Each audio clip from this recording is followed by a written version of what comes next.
ಇಲ್ಲಿಯವರೆಗೆ ಸಾಕಷ್ಟು ವಿಸ್ತಾರವಾಗಿ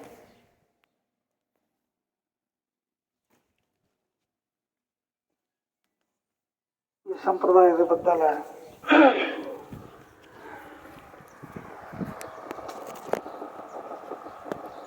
ಯಾವ ರೀತಿ ಬದುಕಬೇಕು, ಯಾವ ರೀತಿ ಒಂದು ಸನ್ಮಾರ್ಗವನ್ನು ಹಾಕಿಕೊಟ್ಟಾರೋ, ಸಂಪ್ರದಾಯದ ನಿಯಮಗಳು ಏನು ಅನ್ನೋದ್ರ ಬದ್ದಲ ಎಲ್ಲ ವೇದಿಕೆ ಮೇಗಿದ್ದಂಥ ಗುರುಬಂಧುಗಳು ಇಲ್ಲಿವರೆಗೆ ಸಾಕಷ್ಟು ಅನುಭವದ ಮಾತುಗಳು ಹೇಳಿದ್ದಾರೆ. ಇದನ್ನು ಕಟ್ಟಿದಂಥವರು ಸದ್ಗುರು ಬಾಬಾ ಸಾಹೇಬ್ ಮಹಾರಾಜರು. ಸಗುಣ ಮತ್ತು ನಿರ್ಗುಣ, ಸಗುಣ ಉಪಾಸನ, ನಿರ್ಗುಣ ಧ್ಯಾನ.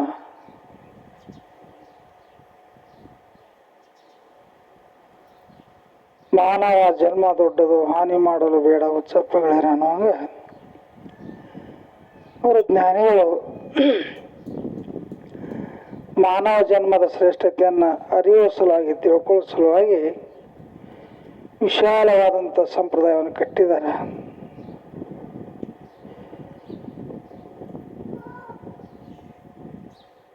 ಈ ಒಂದು ಸಂಪ್ರದಾಯದಲ್ಲಿ ಯಾಕಂದ್ರೆ ಗುರುವೇ ನಿಮ್ಮ ಆಜ್ಞೆಯನ್ನು ಮೇರೆದೆ ನಡೆದವನು ನರನು ಎನ್ನಲೆ ಬೇಡ ಪರಮಾತ್ಮನು. ಅಷ್ಟೇ ಐತಿಲ್ಲಿ.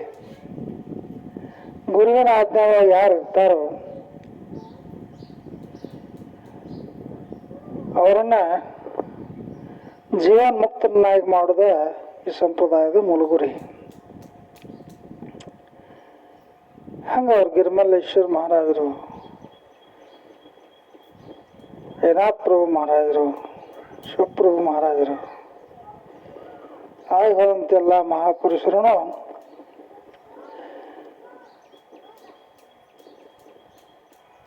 ಸಾಧನೆಯನ್ನ ಮಾಡಿ, ನಿತ್ಯ ಉಪಾಸನೆಯನ್ನು ಮಾಡಿ. ಯಾಕಂತಂದ್ರೆ ಈ ಜಗತ್ತಿನಲ್ಲಿ ಸಾಕಷ್ಟು ಸಂಪ್ರದಾಯಗಳದಾವ, ಅಧ್ಯಾತ್ಮದ ಕೇಂದ್ರಗಳದಾವ, ಮಠಗಳದಾವ, ಮಂದಿರಗಳದಾವ. ಬಹು ಸುಲಭ ಬ್ರಹ್ಮವಿದ್ಯಾ, ಗುರು ಒಲಿದು ಹೇಳದಿದ್ದರೆ ಬ್ರಹ್ಮನಿಗೆ ಸಾಧ್ಯ. ಹಂಗೆ ಸರಳವಾಗಿ ಒಂದು ಪ್ರಪಂಚದೊಳಗಿದ್ದುಕೊಂಡು ಅಧ್ಯಾತ್ಮ ಜೀವಿಗಳಾಗಿ ಮುಕ್ತರಾಗುವಂಥ ಒಂದು ಸನ್ಮಾರ್ಗ ಇಲ್ಲಿ ಸದ್ಗುರುಗಳು ಹಾಕಿಕೊಟ್ಟಾರೆ. ಯಾಕಂತಂದ್ರೆ ಅವರೆಲ್ಲ ಬಾಬಾ ಸಾಹೇಬ್ ಮಹಾರಾಜರು, ಗಿರಿಮಲ್ಲೇಶ್ವರ ಮಹಾರಾಜರು ಅವರೆಲ್ಲ ಬಹಳ ಶ್ರಮಪಟ್ಟು ಕಟ್ಟಿದಂಥ ಸಂಪ್ರದಾಯ, ತ್ಯಾಗದಿಂದ ಕಟ್ಟಿದಂಥ ಸಂಪ್ರದಾಯ. ಗಿರಿಮಲ್ಲೇಶ್ವರ ಬಾಬಾ ಸಾಹೇಬ್ ಮಹಾರಾಜರಂತೂ ಸರ್ವಸಂತರಿತ್ಯಾಗ. ಅವರೇನೋ 33 ಹಳ್ಳಿ ಇನಾಮದಾರು, 5,000-6,000 ಎಕರೆ ಜಮೀನ್ದಾರು. ಎಲ್ಲವನ್ನೂ ಸಮರ್ಪಣ ತ್ಯಾಗ ಮಾಡಿಸಿಂದ ಬಂದ ವಿಶೇಷ ಸಂಪ್ರದಾಯವನ್ನು ಕಟ್ಟಿದರು. ಬಹಳ ಸರಳವಾಗಿ ನಮಗೆ ಅಧ್ಯಾತ್ಮದ ಚಿಂತನೆ ಮಾಡುವ ಸಲುವಾಗಿ ಸಗುಣ ನಿರ್ಗುಣ 2 ಮಾರ್ಗವನ್ನು ಹಾಕಿಕೊಟ್ರು. ಈ ಮನುಷ್ಯ ಜನ್ಮ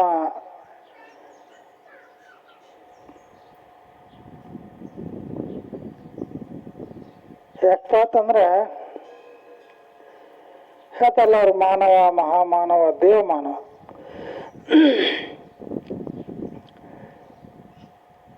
ಆ ಒಂದು ದೇವತ್ವವನ್ನು ನಾವು ತಿಳ್ಕೊಬೇಕಪ್ಪ ಅಂತಂದ್ರೆ ಅಧ್ಯಾತ್ಮದ ಮಹತ್ವ ನಾವು ನಿತ್ಯ ಉಪಾಸನದೊಳಗೆ ತಿಳ್ಕೊಳಕ್ ಶಕ್ಯ ಐತೆ. ಅವನವರು ಗಿರಿಮಲ್ಲೇಶ್ವರ ಮಹಾರಾಜರು, ಸಂಗಯ್ಯಪ್ಪನವರು ನಡೆದು ಬಂದ ದಾರಿ ನೋಡಿ ಅವ್ರು ಗಿರಿಮಲ್ಲೇಶ್ವರ ಮಹಾರಾಜರಂತವ್ರು ಹೇಳಂತ ಉದಾಹರಣೆಗಳನ್ನು ಅವರೇನೋ. ಯಾಕಂದ್ರೆ ಈ ಸಂಪ್ರದಾಯದ ಸದ್ಗುರುಗಳು, ಸಂಪ್ರದಾಯ ಇದ್ದಂಥ ಶಕ್ತಿ ಅದು ವರ್ಣನಾತೀತ. ಅವ್ರೇನೋ ಒಮ್ಮೆ ಗಿರಿಮಲ್ಲೇಶ್ವರ ಮಹಾರಾಜರು ವ್ಯಾಪಾರ ಉದ್ಯೋಗ ಅಡ್ತಿ ಅಂಗಡಿ ನಡೆಸ್ತಿದ್ರು. ಅಂತದ್ರಾಗ ಸಮಯ ಸಿಕ್ಕ ಎಲ್ಲ ಧ್ಯಾನಕ್ಕೆ ಕೊಡ್ತಿರು. ಎಲ್ಲಿ ಒಂದು ಸ್ವಲ್ಪ ಸಮಯ, ಒಂದು ತಾಸು ಅರ್ಧ ತಾಸು, ಮಧ್ಯಾಹ್ನದಾಗ ಒಂದೇ 4 ತಾಸುಗಟ್ಲೆ. ಯಾಕಂದ್ರೆ ನಮಗೆ ಊಟ, ಉಪಚಾರ, ವಿಶ್ರಾಂತಿ ಇದನ್ನೇನು ನಾವು ಮಾಡ್ತಿಲ್ಲ. ಅಂಥ ಸಮಯ ಸಿಕ್ಕಾಗ ಸಹಿತ ಅಲ್ಲಿ ಧ್ಯಾನನ ಮಾಡ್ತಿದ್ರತ್ತವ್ರು ಅಡತಿ ಅಂಗಡಿ ಒಳಗೆ ಕುತ್ಕೊಂಡು. ಸಂಪ್ರದಾಯ ನಡೆದು ಬಂದಿದ್ದಾರೆ. ಒಂದು ಸಲ ಏನೋ ಅವರು ಮಧ್ಯಾಹ್ನ ಅವ್ರು ಧ್ಯಾನಕ್ಕೆ ಕೂತಿದ್ರು. ಧ್ಯಾನಕ್ಕೆ ಕೂತ ಸಮಯದೊಳಗೆ ಅವ್ರೇನೋ ಒಮ್ಮೆ ಯಾವಾಗ ತಂಬಾಕು ಸೇದು ಅಂತ ರೂಢಿ. ಅವ್ರ ಹತ್ತಕಿನ ಧ್ಯಾನದಿಂದ ಎದ್ದ ನಂತರ ಅದು ಉಪಯೋಗ ಮಾಡುವಂಥ ವಸ್ತು ತಂಬಾಕು ಆಗಿತ್ತು. ಅವಾಗ ವ್ಯವಸಾಯ ಮಾರಾಯರು ಯಪ್ಪ ಮಾರಾಯರಿಗೆ ಬಂದು ಹೇಳಿ, ಹಿಂಗೆ ನಿಮ್ಮಣ್ಣ ನಿರ್ಮಲಪ್ಪನ ಧ್ಯಾನದಿಂದ ಎದ್ದ ನಂತರ ರೂಢಿ ಆ ವಸ್ತು ಆಗೈತ, ತಂಬಾಕು ಆಗೈತಿ, ಅದನ್ನ ಅದು ಕೊಡು ಅಂತ ಹೇಳಿದ್ರು. ಅವ್ರು ಹೇಳೋದ್ರೊಳಗಾಗಿ ತಂಬಾಕು ತೊಗೊಂಡು ಬಂದು ಹಿಡ್ಕೊಂಡಿತ್ತಿದ್ರು. ಅವರು ಧ್ಯಾನದಿಂದ ಎದ್ದ ನಂತರ ಅವ್ರು ಕೈಯಾಗ ಕೊಡಾಕು ಅದ್ಕೊಂಡು ಇದನ್ನೇ ಆಗ್ತಾಯಿದ್ದಪ್ಪ ಅಂತಂದ್ರು. ಹಿಂಗೆ ನಿಮ್ಮ ಹತ್ತಕ್ಕಿಂತ ಆಗೈತೆ ಅಂತ ಹೇಳಿ ತಂದು ಕೊಟ್ಟಿನಿ ಅಂದ್ರು. ಅವಾಗ ನಾನು ಹತ್ತಕ್ಕಿಂತ ಆಗಿದ್ದೀನಿ ನೀನು ಹೆಂಗೆ ಗೊತ್ತಾಯ್ತು? ವ್ಯವಸಾಯ ಮಾರಾಯರು ಬಂದ ಹೇಳಿ ಕಳಿಸಿದ್ರು. ಅವಾಗ ಅವರಿಬ್ಬರು ಅಯ್ಯಪ್ಪ ಮಾರಾದ್ರು ಮತ್ತು ಗಿರ್ಮಲಪ್ಪ ಮಾರಾದ್ರು ತೆಕ್ಕಿ ಬಿದ್ದಾತ್ರತ್ತವ್ರು. ನಾವೇನು ಅಂತ ತ್ಯಾಗ ಮಾಡಿದೆ ಅಂತ ಹೇಳಿ ನಮ್ಮ ಸಣ್ಣ ಒಂದು ಚಟ, ಒಂದು ತಂಬಾಕು ಚಿಂತೆ ಮಾಡಿದಪ್ಪ ಸದ್ಗುರು ಅಂತ ಹೇಳಿ ಇಬ್ಬರು ತೆಕ್ಕಿ ಬಿಡದಾತ. ಅಂದ್ರೆ ಇದೊಂದು ಸಾಧನೆ ಮಾರ್ಗ. ಅಂತ ಒಂದು ವಿಶೇಷವಾದಂಥ ಈ ಸಂಪ್ರದಾಯ, ಪುಣ್ಯ ಭೂಮಿ, ಋಷಿ ಮುನಿಗಳ ನಾಡು. ಈ ಒಂದು ಸಂಪ್ರದಾಯದಲ್ಲಿ ಅವರೆಲ್ಲ ಯಶವಂತಪ್ಪ ಕಾಕ ಆಗಿರ್ಬೋದು, ಅವರ ಕುಟುಂಬದವರಾಗಿರ್ಬೋದು, ಅಣವಯ್ಯ ಸ್ವಾಮಿ, ಸುರೇಶ್ ಅವರು, ಹೀಗೆಲ್ಲ ಈ ಸಂಪ್ರದಾಯದಲ್ಲಿ ಸ್ವಲ್ಪ ಏರುಪೇರುಗಳಾದಾಗ ಮುಂಚೂಣಿ ಒಳಗೆ ಓಡಾಡುವಂಥವ್ರು ಅವರು. ಎಲ್ಲದಕ್ಕೂ ಮುಂದಾಗಿ ನಿಂತು ಓಡಾಡ್ತಿದ್ರು. ಕೆಲಸ ಕಾರ್ಯಗಳು ಮಾಡಿ ಗುರುಗಳು ಏನು ಹೇಳ್ತಾರೆ ಅದನ್ನು ಮಾಡ್ತಿದ್ರು. ಆಮೇಲೆ ಅಂತ ಒಂದು ಸಂದರ್ಭ, ಆಗಬಾರಂತ ಘಟನೆ, ಅದರೊಳಗೂ ಎಲ್ಲ ಸಮಯದೊಳಗೂ, ಯಾಕಂದ್ರೆ ಅವೆಲ್ಲ ಶಬ್ದಗಳು ಹೇಳೋದು ಭಾಳ ಕಠಿಣ. ಎಲ್ಲರೂ ಹೆಂಗೆ ಮರಿ ಆಗಿದ್ರೆ ಅವ್ರಿಗೆ ಮರಿ ಆಗ್ಲಾಕ ಬರ್ತಿತ್ತು. ಅವ್ರು ಧೈರ್ಯ ಮಾಡಿ ಮುಂದಾಗಿ, ಯಾಕಂದ್ರೆ ಸತ್ಯದ ಸಲುವಾಗಿ, ಪರಮಾರ್ಥ ಸಲುವಾಗಿ, ಗುರುವಿನ ಕಾರ್ಯ ಸಲುವಾಗಿ ತಮ್ಮನ್ನು ತಾವು ಅವ್ರು ಸಮರ್ಪಣೆ ಮಾಡ್ಕೊಂಡು ಅಂದ್ರೆ ಮುಂದೆ ಬಂದ ನೇತೃತ್ವದಲ್ಲಿ ಆ ಒಂದು ಭಯಾನಕ ಘಟನೆ ಒಳಗೆ ಮನುಷ್ಯ ಏನು ಅಂತ ಒಂದು ಕೇಳಿ ಕೂಡ ಮರಿ ಆಕೈತಿ. ಏನೋ ಒಂದು ಘಟನೆ ನಡೆಯುವಂಥ ಸಂದರ್ಭದಲ್ಲಿ ಆ ಒಂದು ಸಮಯ ತಪ್ಪಿಸ್ಲಿಕ್ಕೆ ಪ್ರಯತ್ನ ಮಾಡ್ತೈತಿ. ಅಂಥ ಸಮಯದಲ್ಲಿ ಅವರು ಭಯ ಪಡ್ಲಾರ್ದ, ಎದೆಗುಂದಲಾರ್ದನ ಆ ಒಂದು ಸಂದರ್ಭದಲ್ಲಿ ಎದುರಿಸಿದ್ರು, ಪ್ರಾಣ ಕೊಟ್ಟರು, ಹುತಾತ್ಮರಾದ. ಇವರೆಷ್ಟ ಮಾಡ್ಯಾರತ್ತಲ್ಲ, ಇದು ದಿನನಿತ್ಯ ಇಂಥವ್ರು ಈ ದೇಶದ ಉಳಿವಿನ ಸಲುವಾಗಿ, ಈ ದೇಶದ ಉಳಿವಿನ ಸಲುವಾಗಿ, ನಾವು ಇಲ್ಲಿ ನಿಶ್ಚಿಂತ ನಿದ್ದೆ ಮಾಡೋ ಸಲುವಾಗಿ, ನಾವು ಈ ದೇಶದೊಳಗೆ ಅತ್ಯಂತ ಆರಾಮಾಗಿ ಬದುಕೋ ಸಲುವಾಗಿ ಈ ದೇಶದ ಗಡಿಯಲ್ಲಿ ನಿಮ್ಮ ಮಕ್ಕಳು ಎಲ್ಲರೂ, ಈ ಭಾರತದ ಮಣ್ಣಿನ ಮಕ್ಕಳು ಎಲ್ಲರೂ ದಿನಾಲು ಎಷ್ಟೋ ಮಂದಿ ಹುತಾತ್ಮರಾಗ್ತಾರೆ. ಗಡಿಯೊಳಗೆ ಬದುಕು ಎಷ್ಟೊಂದು ಸರಳ ಜೀವನ ಅಲ್ಲ. ಯಾವಾಗ ವಾರಗಳು ಸಂಭವಿಸ್ತಾ ಹೇಳಕ್ ಬರೋದಿಲ್ಲ. ಯಾಕಂತಂದ್ರೆ ನೀವು ಎಲ್ಲ ಕೇಳಿದ್ರಿ, ನೋಡಿದ್ರಿ.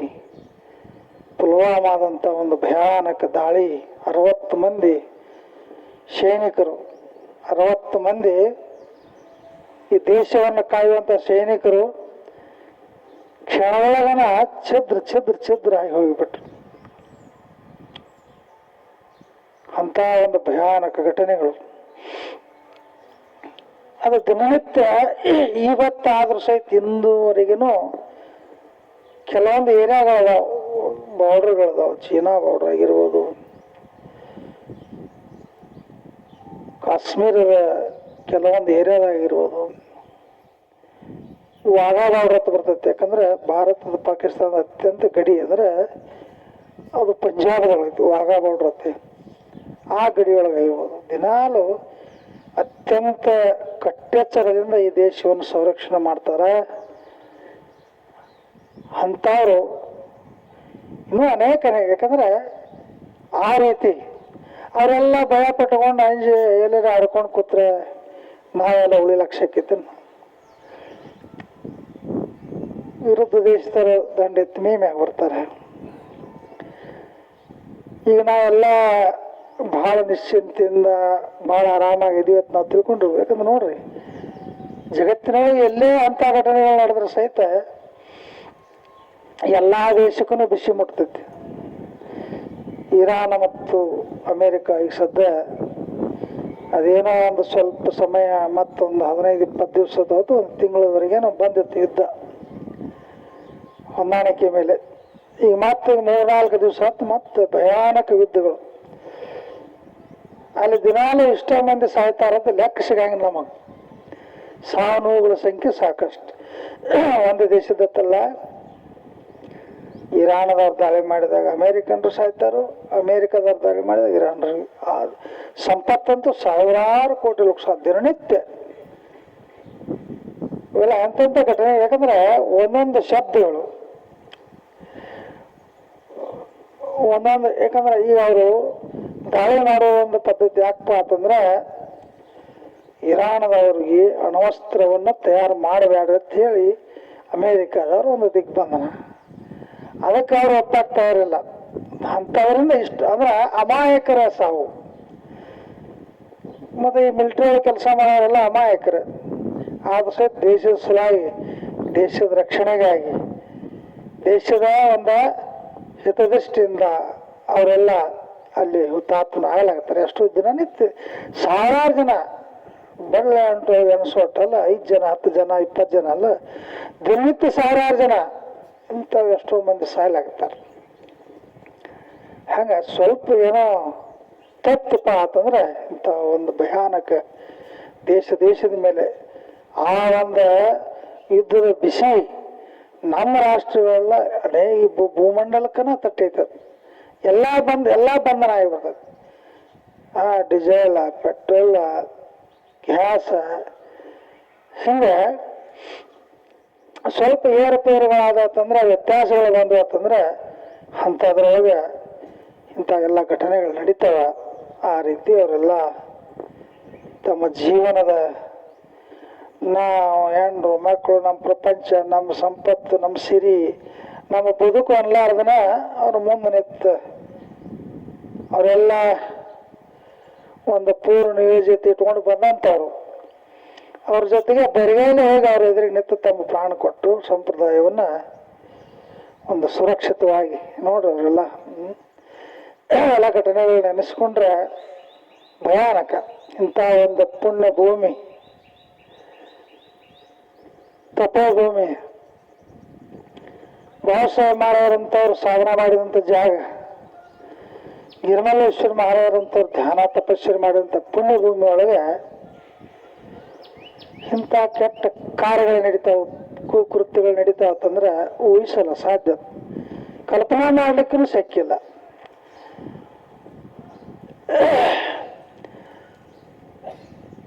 ಈ ಒಂದು ಘಟನೆ, ಯಾಕಂದ್ರೆ ನಾವೆಲ್ಲ ಅದನ್ನ ಮೆಲಕ್ ಹಾಕಬೇಕು. ಮನುಷ್ಯರು ಮಾಡುವಂಥ ಘಟನೆ ಅಂತೂ ಅಲ್ಲವೇ ಅಲ್ಲ.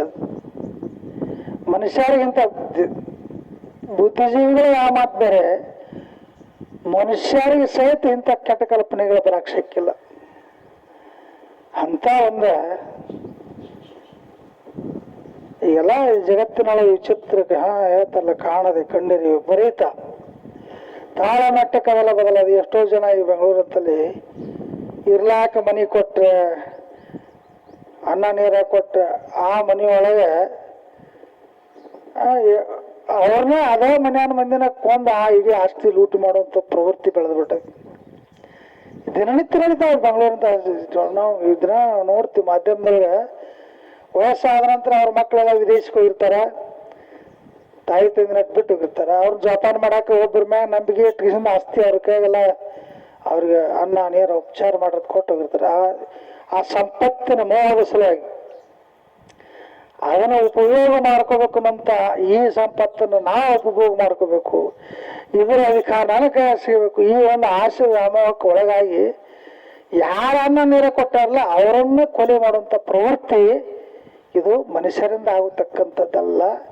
ಇದು ಪಶುಗಳು ರಾಕ್ಷಸಿ ಪ್ರವೃತ್ತಿ ಇದ್ದಂಥವ್ರಿಗೆ ಮಾತ್ರ ಶಕ್ಯ ಇದೆ. ಹಾಗೆ ಎಲ್ಲ ವೇದಾಂತನೇ ವೇದಾಂತ ಹೇಳೋದು ಭಾಳ ದೊಡ್ಡ ದೊಡ್ಡ ಮಾತು ಹೇಳೋದು ಸಾಕಷ್ಟು ಎಲ್ಲರ ಬಾಯಿಲೆ ಬರ್ತವೆ ವೇದಾಂತಗಳು. ಆದ್ರೆ ಸಹಿತ ಹೃದಯ ಪರಿಪಕ್ವ, ಮನಸ್ಸು ಪರಿಶುದ್ಧ ಅಂತ ಒಂದು ಧ್ಯಾನ ನಿತ್ಯ ನಿಯಮ ಉಪಾಸನೆ ಮಾಡುವಂಥವ್ರ ಕೃತ್ಯಗಳಿಗೆಲ್ಲ ಅಲ್ಲ. ಇಂಥ ಒಂದು ಪುಣ್ಯನಂತೂ ಮಾಡುವಂಥದ್ದು ಅಲ್ಲವೇ ಅಲ್ಲ. ಅವ್ರಿಗೆ ಯಾಕೋ ಅಂತ ಅಲ್ಲೊಂದು ಬುದ್ಧಿಯನ್ನು ಕೊಟ್ಟ ಪರಮಾತ್ಮ. ಯಾಕಂದ್ರೆ ಈ ಎಲ್ಲ ಗುರುವಿನ ಆಜ್ಞಾ. ಆ ರೀತಿ ಅವರು ಮಾಧವಾನಂದ ಪ್ರಭುಜಿಯವರು ಏನೆಲ್ಲ ಆದರೂ ಸಹಿತ ಮತ್ತೆ ತನ್ನನ್ನು, ಯಾಕಂದ್ರೆ ಈ ಒಂದು ಸಂಪ್ರದಾಯ ಗುರು ಪರಂಪರೆ ನಡೆದು ಬಂದ ದಾರಿ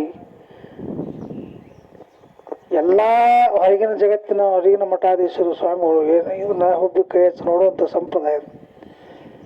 ಎಲ್ಲ ಕಡೆ ದರ್ಶನ ದಕ್ಷಿಣ ಉದ್ದೆಲ್ಲ ಸಿಗ್ಬೋದು, ಆದರೆ ಮನುಷ್ಯನನ್ನ ದೇವರನ್ನಾಗಿ ಪರಿವರ್ತನೆ ಮಾಡುವಂಥ ಸಂಪ್ರದಾಯದ ಇಂಚಿಗೇರಿ ಸಂಪ್ರದಾಯ ಅನ್ನುವಂಥದ್ದನ್ನ ಎಲ್ಲರೂ ಸಾಕಷ್ಟು ಸಂಪ್ರದಾಯದವರಿದ್ರು ಸಹಿತ ಅದು ಇಂಚಿಗೇರಿ ಸಂಪ್ರದಾಯ ಅನ್ನುವಂಥ ಮಾತನ್ನ ಎಲ್ಲರ ಬಾಯಿಂದನೂ ಬರ್ತದೆ. ಯಾಕಂದ್ರೆ ಇಲ್ಲಿ ಸಾಧನ, ನಿತ್ಯ ನಿಯಮ ಉಪಾಸನ, ಧ್ಯಾನ. ಹಂಗ ಆಗಿನ ಸದ್ಗುರುಗಳು ಬಹುಶಃ ಮಹಾರಾಜರು ಆ ರೀತಿ ಒಂದು ಪಾಯ ಹಾಕ್ಯಾರ. ಅವ್ರೇನು ಹಾಕಿ ಕೊಟ್ಟಂತ ಮಾರ್ಗಗಳದಾವಲ್ಲ ಬಹಳ ಬಹುಸುಲಭ. ಬ್ರಹ್ಮ ವಿದ್ಯಾ ಅನ್ನುವಂಗ ಪ್ರಪಂಚದೊಳಗೆ ಎದ್ದುಕೊಂಡು ಪಾರಮಾರ್ಥಿಗಳಾಗಿ ಮುಕ್ತರಾಗು. ಮನುಷ್ಯ ವ್ಯಾಮೋಹಕ್ಕೆ ಬಿಡ್ತಾನ, ಆಸೆ ಆಕಾಂಕ್ಷೆಗಳಿಗೆ ಬಿಡ್ತಾನ, ಮತ್ತೆ ತಪ್ಪಿನ ಅರಿವುಗಳು ಮರಿತಾನ. ನಾ ಈಗೇನು ಮಾಡಾಕತ್ತೀನಿ ಅನ್ನೋದ ಮರ್ತು ಮಾಡ್ತಾನ. ಹಂಗ ಅದಕ್ಕೆ ಅವ್ರು ಹೇಳ್ತಾರ ಅದರ ವ್ಯವಸ್ಥೆ ಅವಾಗ ಸಂಬಂಧಪಟ್ಟದ್ದು, ಗುರುವಿಗೆ ಸಂಬಂಧಪಟ್ಟದ್ದು. ನಾವು ಆ ಒಂದು ಗುರುವಿನ ಆಜ್ಞಾದೊಳಗೆ ಉಳಿದಿದ್ದೀವು, ಗುರುವಿನ ಒಂದು ನಿಯಮದೊಳಗೆ ನಾವು ಇದ್ದೀವಪ್ಪ ಅಂತಂದ್ರೆ ಅದಕ್ಕೆ ತಕ್ಕಂಗೆ ನಮ್ಮನ್ನ ಬದುಕಿಸ್ತಾನ.